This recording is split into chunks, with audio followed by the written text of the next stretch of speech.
nombreuses sont les légendes urbaines mettant en scène une ou plusieurs victimes dans la pire des situations. Souvent le fruit de l'imagination des plus créatifs, certaines d'entre elles sont pourtant vraies. Voici 10 histoires vraies absolument terrifiantes. Ils sont témoins d'étranges actions dans leur maison. En Tchécoslovaquie, un couple d'Autrichiens expatriés sont témoins de phénomènes étranges dans leur maison. Les lumières s'allument et s'éteignent toutes seules, le téléphone sonne et personne n'est au bout du fil, des objets disparaissent.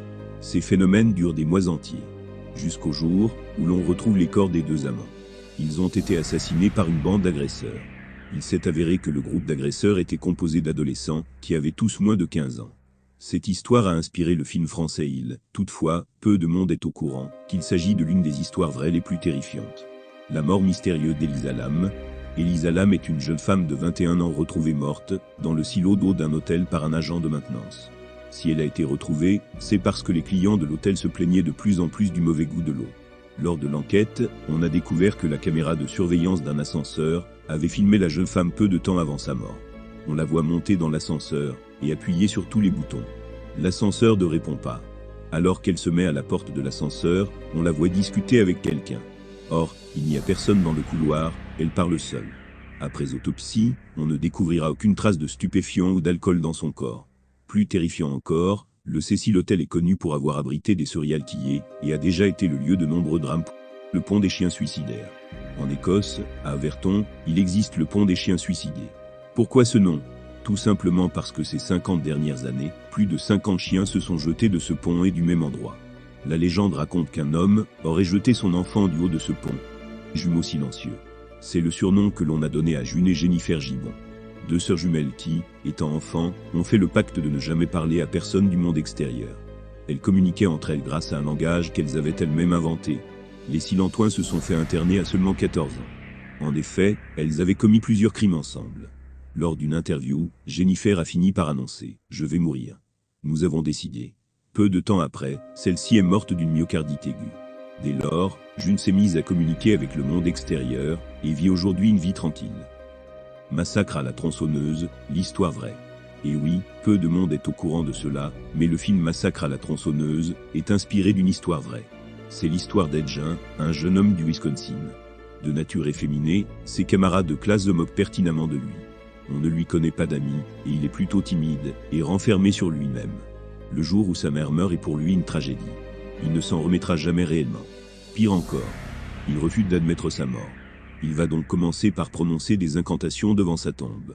Puis il va déterrer des cadavres et ôter leur peau pour se faire un abîme.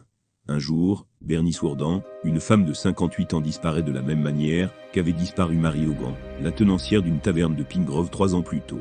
Un témoin avait aperçu Ed rôder autour du magasin de Bernice. Les policiers se rendent donc chez lui pour enquêter. En arrivant sur les lieux, ils n'imaginaient pas ce qui les attendait. En entrant, ils remarquent que des rideaux, des gants, des draps, des abat-jours, mais aussi bien d'autres choses, avaient été conçus en peau humaine.